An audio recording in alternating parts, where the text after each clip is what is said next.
So, compatriots, Nigeria's call obey to serve our fatherland with love and strength and faith. You see the labor of our heroes past shall never be in vain. To serve with heart and mind, one nation bound in freedom, peace and unity. My fellow Nigerians, I am Nelson Oluwabukola Michael. I am a Nigerian from Oyo State.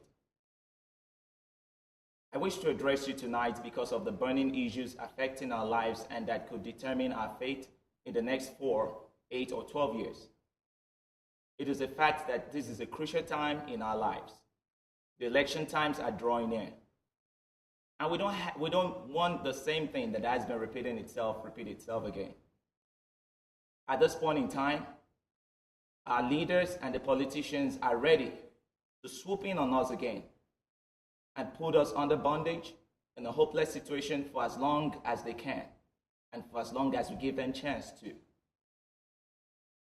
The purpose of this address to you tonight is to stir up a change in you, because we know that you can make a change and you can bring the change that you deserve by the actions you take from this point forward.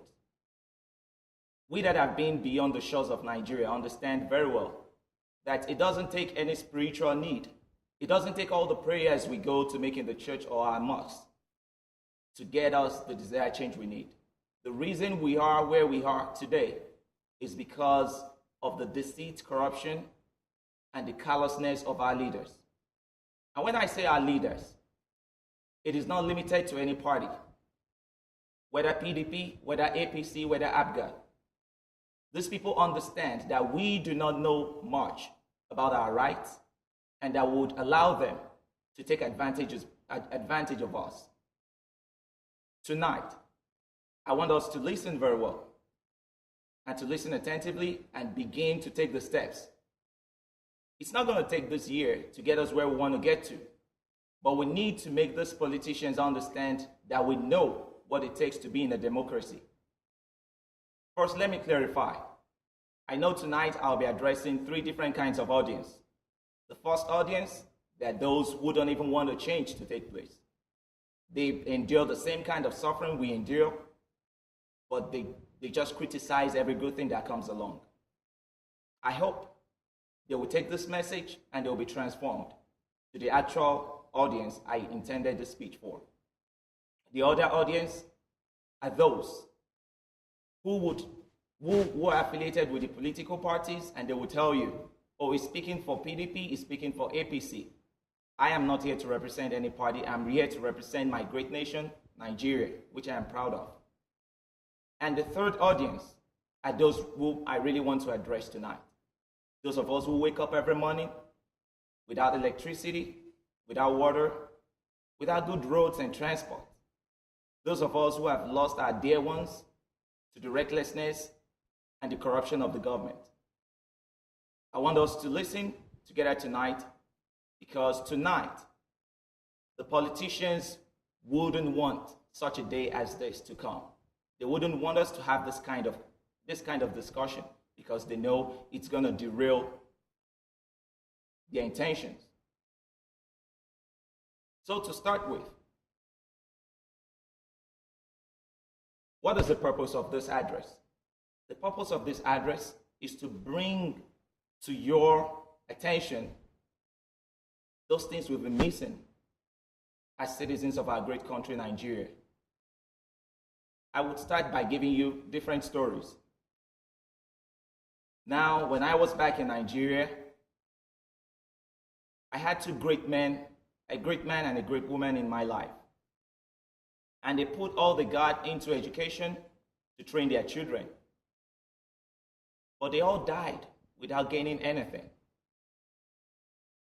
And the reason for their sudden death was lack of good health care. I know of another young man. His name is Sunday Ojo. This is a young man whose mother died during childbirth. All also because of lack of good health care. The boy would get a gallon of kerosene and was selling kerosene bit by bit to sponsor himself to school. He's almost finishing his school now. He's going for a degree in higher national diploma.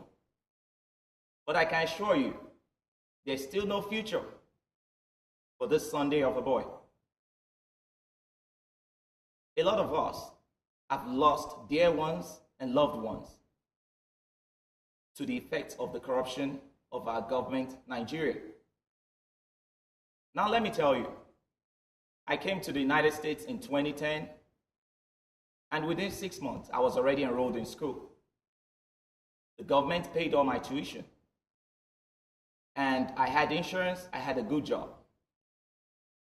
Whereas I had been working in Nigeria for 3 years, and there was nothing to show for it.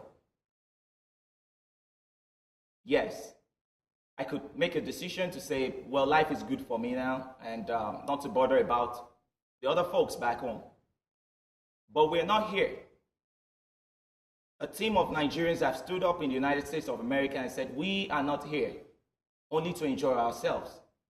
The same thing happening in the United States of America can be replicated back home. But the thing that makes the democracy in America works is because the people understand what democracy takes and the demand for what is rightfully theirs. When we talk about democracy, democracy is supposed to be a government of the people, by the people, and for the people. But what we have in Nigeria right now is a government, by the government, for the government. A government that doesn't care. A government that for 55 years could not boast of providing electricity for us. This is not a government to be trusted. And the effects from the government has boiled down to the grassroots such that our lives is enmeshed in turmoil every day and every night. And I will mention instances where we get burned by the effect of the corruption of our leaders. Take, for instance, the education sector. Most students in Nigeria go to school every day. After going through the roads, the bad roads, and every other kind of obstacle that is being placed on their way by a corrupt government. The instructors, whom you pay their salaries, still subject you to psychological and physical torture. As a result of some of the actions of these lecturers, most of our ladies have become prostitutes, spreading their legs in order to get good grades.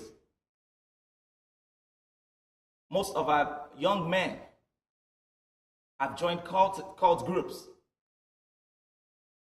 in order to gain some form of power. And at the end of the day, when we get done with schooling, we have no jobs because there is none provided for us out there. In the United States of America, when you come in newly, if you plan to go to school, you went to any community college, and you are offered a package we call financial aid, which is given to you by the government. And this tuition is free of charge, whether you're African, whether you're from Cameroon, whether you're from Mali. Our government can also provide us with such. But they know we do not know that we have all the resources to provide for that. So what action are you going to take? What are the steps to take as far as education is concerned? Tomorrow, when we all get to our schools, let us have it in our consciousness that we pay the lecturers. that give us lectures, that we pay their fees, we feed their families. And this has got nothing to do with we not respecting the lecturers. But know that you're not a slave to the lecturer, that you are in the lecture room because you paid for that service. You should never give in to any corrupt instructor or lecturer who tells you that you need to pay in order to get good grades. Henceforth, from this point forward, if you find such lecturer, you can make a video recording of the interaction you have with them. You can make a video recording or take their pictures and post it out there. We have a group of Nigerians in the United States who have taken it up to expose these corrupt people even at the grassroots. Another section I want us to take a look at is the issue of electricity. The NEPA officials, they come to your houses, and whether they provide you electricity or not, you still get to pay. That is unfair. That is stealing. That is thieving. That is trying to beat you down until there is no hope for you, until life is snatched from you. When you pay for electricity usage, you have to have electricity running in your apartment or in your buildings. And that is what you pay for. It is about time when you approach those NEPA officials and ask them, what does your bill constitute? And let me tell you this. The problem of electricity in Nigeria is not a spiritual problem. It is a problem that can be solved with money and with monitoring the contractors that these contracts are awarded to. It is a deliberate step. Since the government of Obasanjo in 1999, it is a deliberate action to keep us tramped down so that their bodies who sell the generators and who are in charge of oil can flourish while we perish. But a stop has come to that today. Until you stand up, these evil politicians will continue to ride on our backs. Next time the NEPA official comes to your door and knocks, you need to ask him, what constitutes my bill? Why am I having to pay this? Why should we pay for darkness supplied? The act of the government has turned us to praying for things that God has given to us free of charge. We see a lot of people going to church, praying so that you can have electricity at home, praying so that you can get admission into schools. This is ridiculous. This is the effect of a bad government on our lives. It has to stop. We need to start asking the question, why? The reason the government would not install electrical facilities where you can put a card in and use the amount of energy you want to use and then switch it off so you don't overspend is because they know it cuts off the flow of money from you to them. It cuts off the channel of corruption. And these are the things we need to demand. We can create posters on our doors and say no more overpaying electricity fees, because it is still the same money that you earn that these people steal from you, and you allow them to do that to you. We need to put a stop to that. So for health services, the health sector is another area we need to look at. Now, in the United States of America, if you had any emergency, you could walk into the hospital and you would be given healthcare services, and then your bills are sent to you later. Recently, one of my friends traveled to Nigeria, and she had a sister who was pregnant and who was about to put to bed. Because of lack of funds, they had to take this lady to a church, and they had to keep the lady walking around, putting the life of this lady and the life of the child in jeopardy.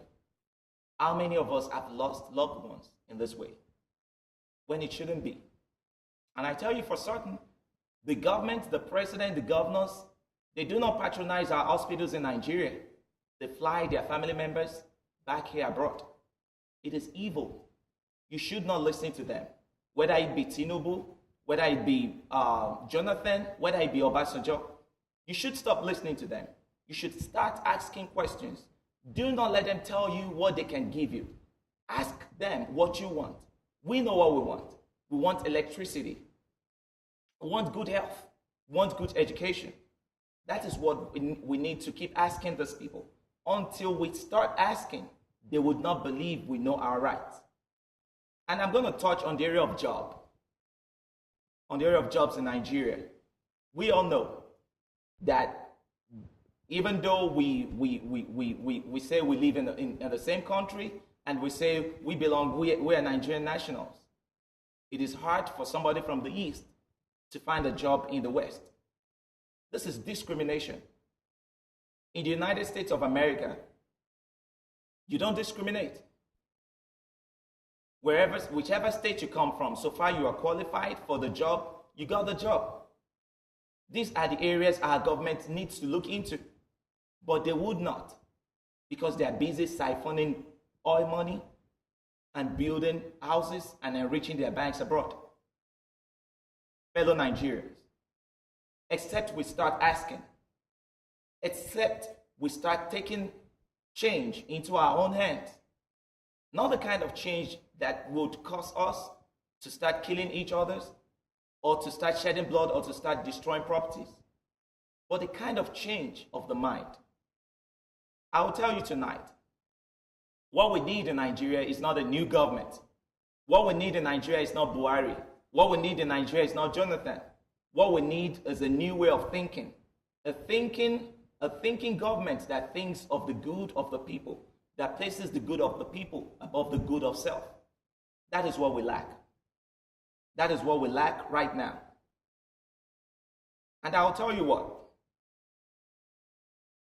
whether it be PDP, everybody agrees, and we all know that Jonathan, the current president, is not fit for the job.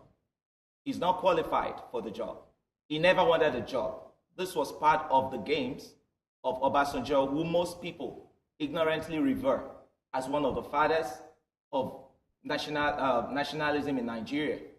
Obasanjo is a liar. You can ask his family members.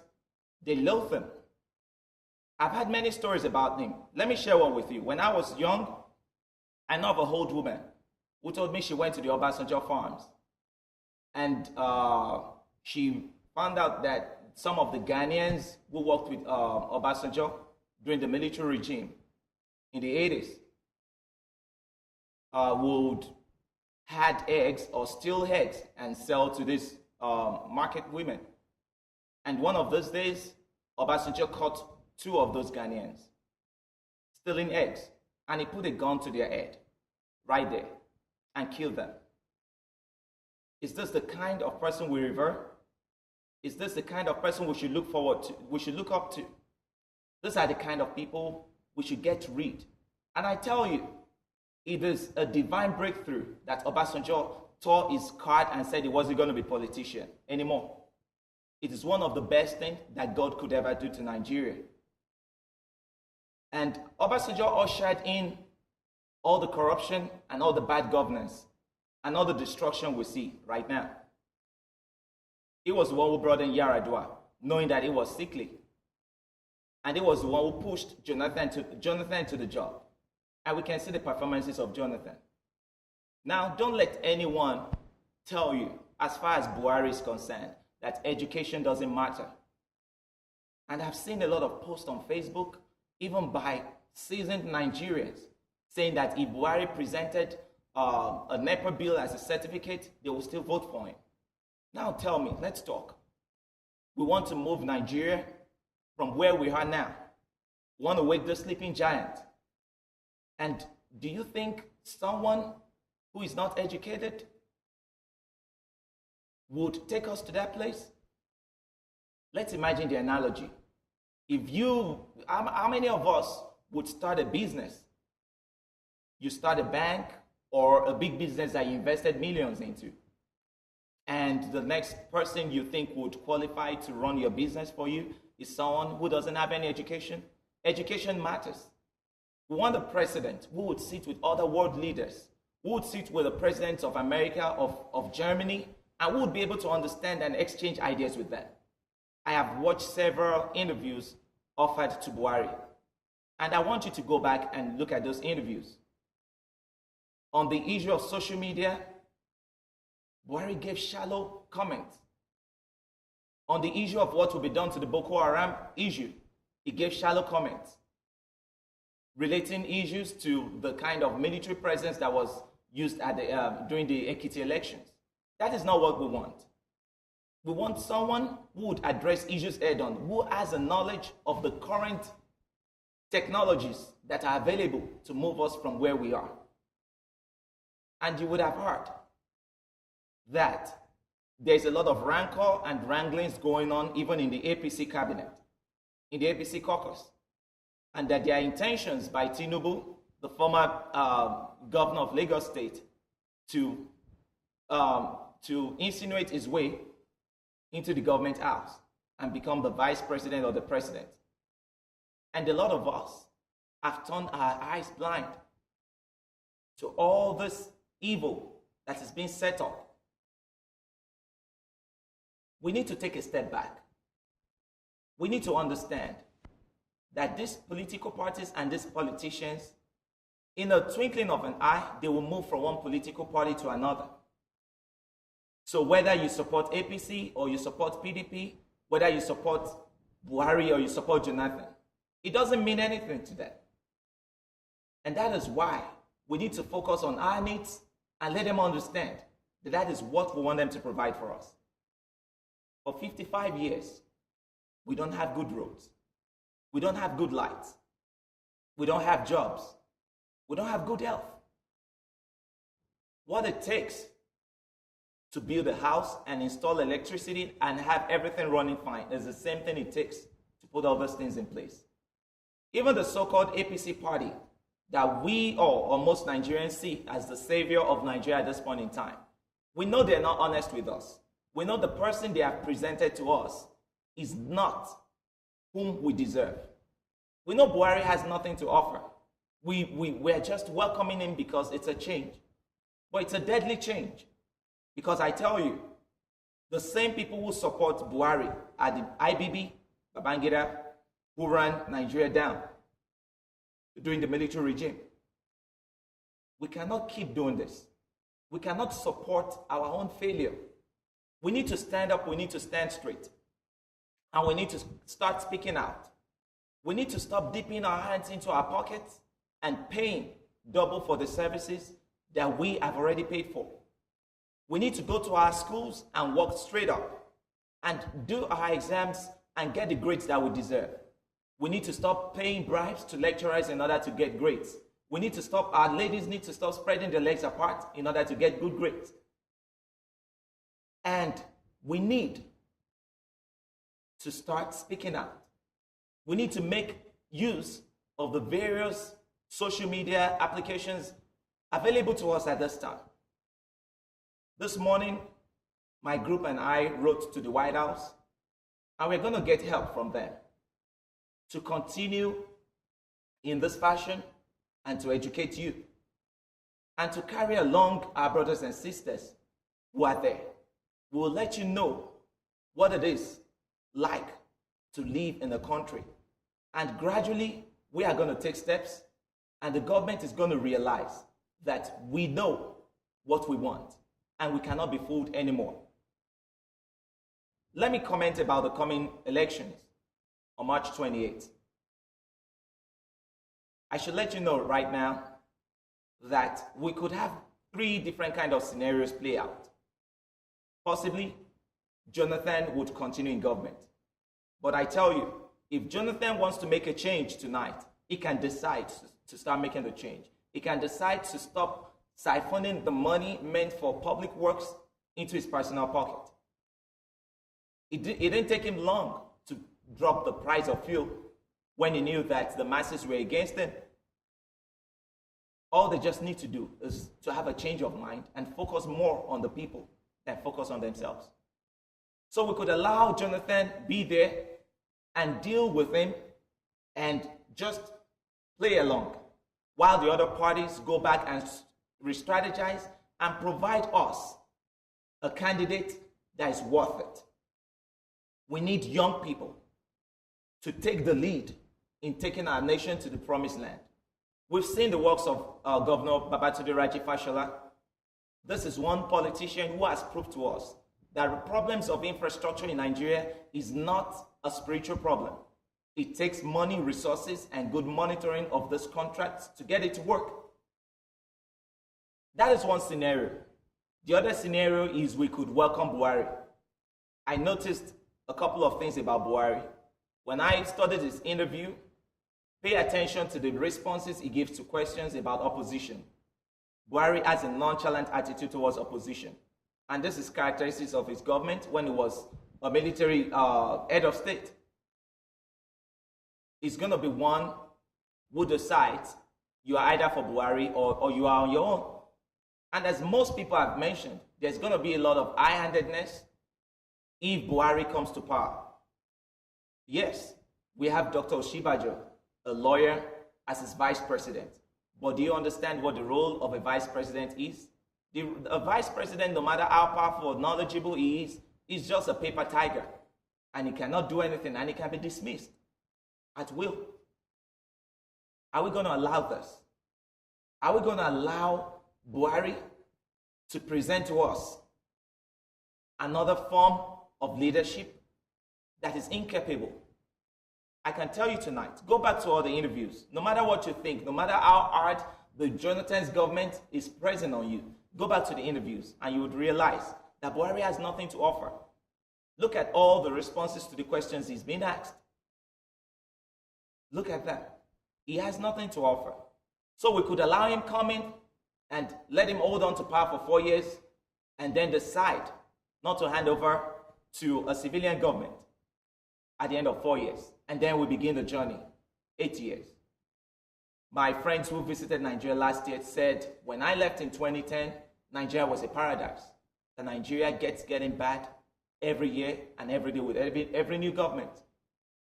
One other scenario that could play out is for us to shun these two parties. They are liars. They are thieves. APC is dishonest with us. If they wanted to make the party a party of change, they wouldn't bring someone who last ruled under military dictatorship in the 80s. They would provide for us the one that all Nigerians would rally around and support. Babatunde Raji Fashola, but that is left to them. Now, the other scenario that could play out is for us to go to the party, to the other political parties, and see if there's anyone fit to take the job. And we have the power to determine whether we accept the person presented to us from the primary elections of these parties. We cannot accept everything that is being thrown at us. It is about time we started a change. Let us start a change. When you wake up tomorrow morning, raise your chest high, raise your chin high, keep your shoulders high, and know that the change has begun. Because the first step in bringing change to any people is for the people to understand that they need change. I believe in this address, we have come to the understanding that we need a change, and we need to move from where we are right now to where we need to be. Forget about the threat of death. We die every day anyway. A lot of our parents have died anyway. But we will, if we begin to make these changes and we begin to take these steps, I promise you, would prevent the possibility of a war, would prevent the possibility of devastating groups rising up like the Boko Haram. And I tell you, when such groups as Boko Haram or the Niger Delta militants rise up, it is not because of the actions of civilians. It is because of the lack of trust in government. But tell me, who bears the brunt of all these atrocities? We. I was opportune to view the bomb blast in Abuja by Boko Haram. Boko Haram is a product of a corrupt government. But it wasn't the government officials that got their arms torn or they got blown up to pieces. these bombers go into the market and bomb innocent victims up. Except we start demanding, the government would not make a change. We need to start asking questions. We need to stop going to those silly rallies they organize and give us bags of rice. We need to stop that. We need to stop selling the future of our children for pieces of meat or for porridge. We need to stand up. We need to come together as one. And we need to bring the desired change. I promise you, fellow Nigerians, we are on the move and the change has begun. And we want you to partner with us. And we are requesting for assistance, like I've mentioned before, from the United States of America government. And we're talking with media houses to give us avenue to be able to answer questions and to let the people know the atrocities being committed by our government. Nigeria is a great nation, and we shall make it great again.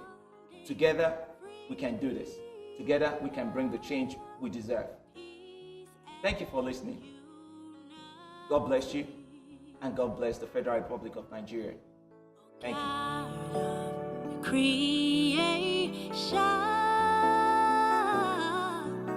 direct our noble cause, and guide our leaders right. Help our youth the truth to know. In love and honesty to grow and live in just and true. Great love to heights attain to build a nation where peace